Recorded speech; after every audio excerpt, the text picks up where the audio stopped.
Hi, and welcome to episode number 12 of Get Involved Pittsburgh here on PCTV 21 and 47. My name's Tom Baker, and I'm your host for the show. Hope that you enjoy watching our Jefferson Award-winning Get Involved Pittsburgh television program here on PCTV 21. Been doing it for a couple years now. Always enjoy doing the show, and we've got a great slate of guests here for episode number 12. We're focusing on the idea of being empowered in Pittsburgh. We've got one of the co-authors of the book, Empowered in Pittsburgh, that's going to be with us here in just a minute or two, Ashley Boyne-Schuck. We also have Tim Lessick, Jada Shiriel from Every Child. We've got Bridget Kennedy from Bidwell Training Center, and Maggie Graham from ELDI. So we've got a great slate here for you in episode number 12. Empowered in Pittsburgh. It's a concept, it's an idea, and hopefully it's a movement. My wife and I, Erin, we came here in 2003 to go to graduate school. Our plan was to live in Pittsburgh for 2 years and just go back to the suburbs of Philly, go to Harrisburg, go to somewhere else, and kind of start our young professional lives there after graduate school. But we got involved in the city. We got empowered in Pittsburgh, started joining organizations, getting on committees, being mentors, serving in a lot of leadership roles here, doing leadership programs. It's really that kept us here in Pittsburgh, that helped us get empowered in Pittsburgh. So that's an important thing that I want you to think about at home. How can you become more empowered in Pittsburgh? What organizations, what committees, what groups, what causes need you to get involved and support them here in our city, in our region. So with that in mind, we're going to introduce our first guest here, Ashley Boyne-Schuck. Ashley, welcome to the show. Hi, glad to be here. Thanks. Great. And you're a co-author on the new book, Empowered in Pittsburgh. Yes. Your chapter is terrific, so good job, first of all. Thank you. Tell us a little bit about you. What's your background? Well, I am a freelance writer and a social media consultant, but I also do a lot of philanthropic work and volunteer work in the nonprofit sector, particularly in the health advocacy field.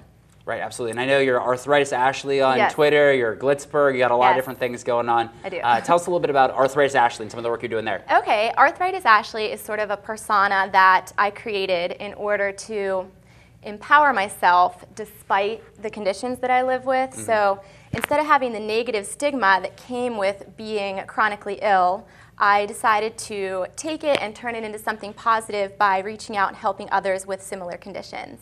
And a lot of the work that I do with Arthritis Ashley is through the Arthritis Foundation and various organizations such as ourthriving.com and Bayer and Aleve. Okay, and I know you've always got interesting blogs that you're posting and all this good stuff. I mean, in a lot of ways, a social media expert. I mean, you've got a lot of Twitter followers, all the good stuff. I think you even tweeted with Oprah once, maybe. So I did. Tell us a little bit. So if we're watching at home, you know, we've got a Facebook account, we've got a Twitter account. We're like, cool, I've got 200 friends, I got 30 followers. How can you really make the most out of social media? I credit social media for so many good opportunities that have come my way, and I actually discuss that a little bit in my chapter. I think the most important part about social media is to remember to actually be social. Too many people kind of utilize it or view it as kind of a static tool, but it really is all about engaging.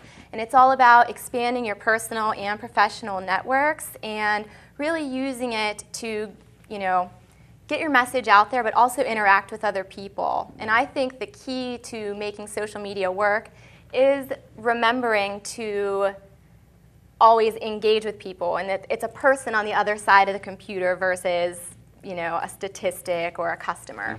So the Oprah tweet, these famous tweets, Yeah. you've so how do you actually make this happen? Because I mean, I'll hashtag this or @ and then put Yeah. somebody's. How did you actually make some of these kind of cool tweets happen where you actually engaged with celebrities?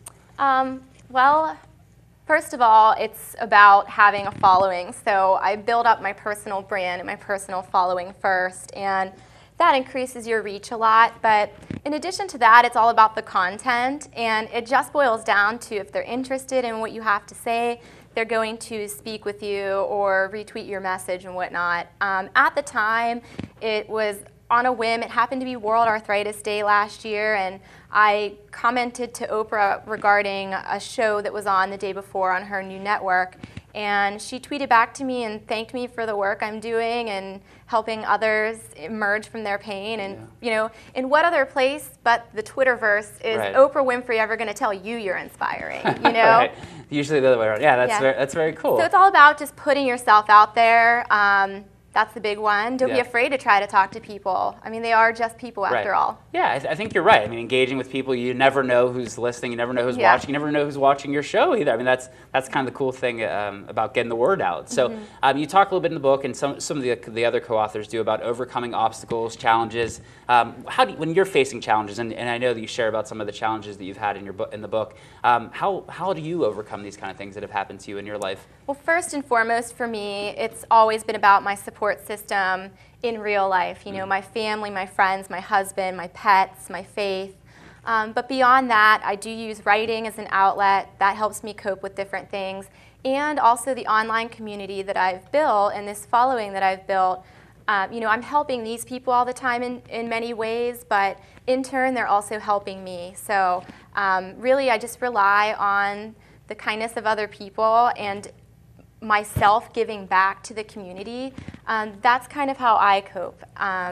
There's been a lot of difficult things that I went through, from brain surgery to rheumatoid arthritis and, you know, other health issues, but I have found peace and comfort and positivity in helping other people with similar problems to overcome them, and that's how I've overcome. Yeah, I mean, you're literally, I mean, even when this stuff, I've noticed when this stuff's going on, you're 24/7. I mean, you'll literally tweet from your hospital bed if you have to get the word out. Yeah. Yeah, because I have so many different things going on, I don't ever want to just be the sick girl.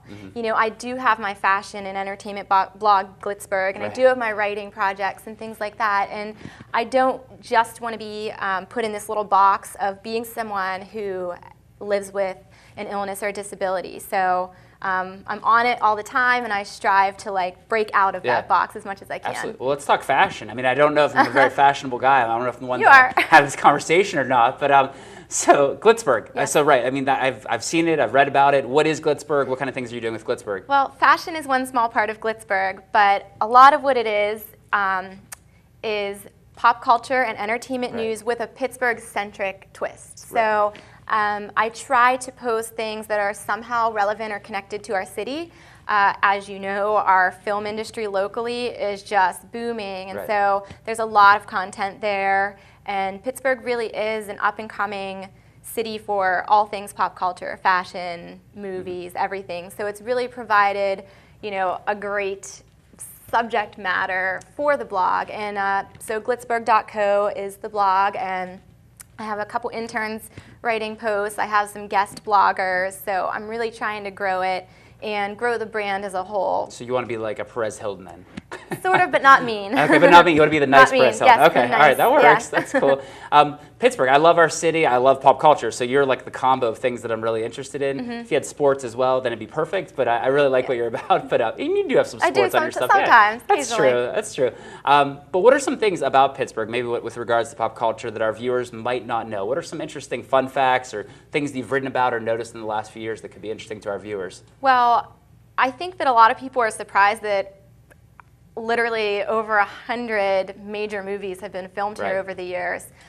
There's been a lot more attention brought to it recently because of movies like The Dark Knight Rises and things like that, but it really has been a great location for that for many, many years. And I actually read an article where they called it the Hollywood of the East, which is interesting because you would think of New York City or something, but we'll take Pittsburgh, it. I mean, we have some great studios, we have some great locations for movies. And a lot of famous people have come from the area too, which is kind of cool. Absolutely. Yeah. So, question: what's your favorite Pittsburgh movie that's ever been filmed here? Oh, It's a tough one, I know. well, it is. I loved the whole Batman franchise. I'm kind of a nerd about those comic book movies, so I totally love The Dark Knight Rises. Okay. But I was an extra in Abduction, so I'm kind of partial to that The one Taylor as well. Lautner movie. Yeah. He like slides down the thing at Yeah. PNC Park. That was a pretty cool movie too. All right, very good. Well, Ashley, congrats on all the good things Thank you're you. doing. I know you're overcoming stuff all the time. Thank You did a great job on your chapter in Empowered in Pittsburgh. Keep up all the good work, and it was a pleasure to have you on the show. Thanks for having me. All right. Well, thanks. That was Ashley Boyne-Shuck. Our next guest is going to be Maggie Graham from ELDI in just a minute or two. Thanks to Ashley for sharing with us, and we'll be back on Get Involved Pittsburgh, episode number 12 in just a minute.